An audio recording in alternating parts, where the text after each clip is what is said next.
Imagine a battle where fire and water collide. In Hawaiian mythology, Pele, the volcano goddess, clashed with her sister Namaka, the goddess of the ocean. Their rivalry was legendary.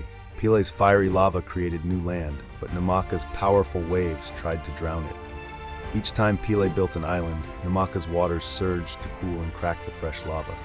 This epic struggle shaped the Hawaiian Islands, as the sisters' powers wove together land and sea.